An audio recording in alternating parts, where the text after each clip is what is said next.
I'm sorry, it's very windy today. This goes out to my friend Exokia. This is my Lynx tail shaft, sorry, not shaft, Lynx hub right over here. That's my Lynx hub right here. If I can and this is actually my stock shaft that is on my tail.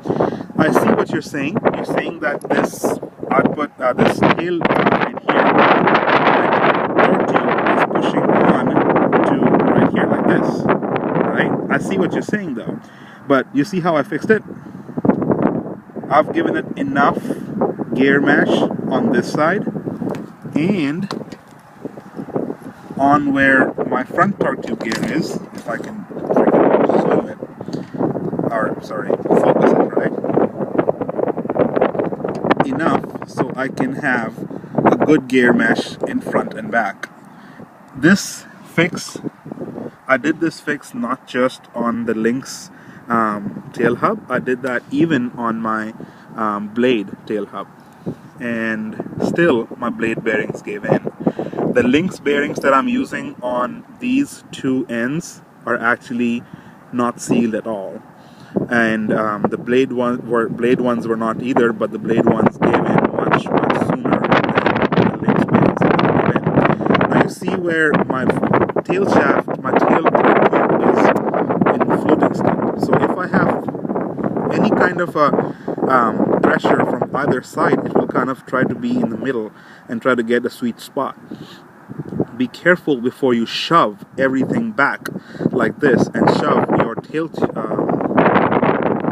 box all the way back on the boom, because what that'll do is, as you see, I don't know if you can see this is an old spacer that I've been using that I had before. Do you see the grooves on it?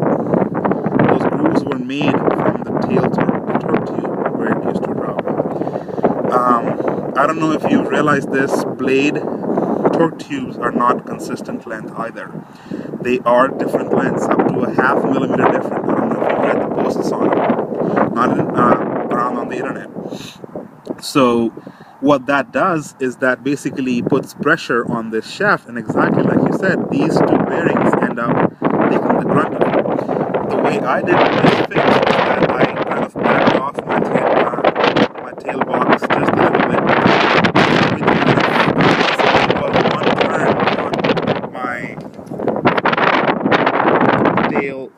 My tail control rod was just one turn difference on my tail control rod.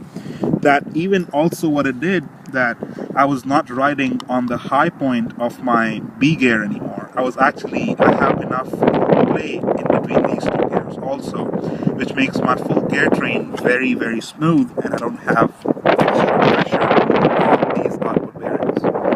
So I see what you were saying. You were right about that tail shaft or that torque tube putting pressure on these bearings, but shoving it all back in does not fix the problem. It actually creates more problems. Now, as far as this gear is concerned that I'm using, I have actually Loctited this gear on my torque tube. So what this has done is that my gear does not float on it. The other fix that blade could have done was actually machined which would stop right behind that bearing right there. If it would just stop before that, and I would have just exact shaft length left to install this the white plastic gear.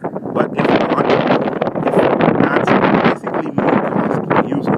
So any other manual user for the one-turn gear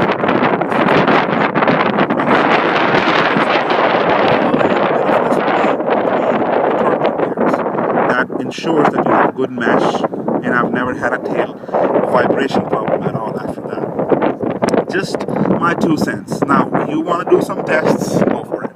But, you know, this is something which I have figured out and has worked for me. Anyways, your inputs are always welcome. Signing out.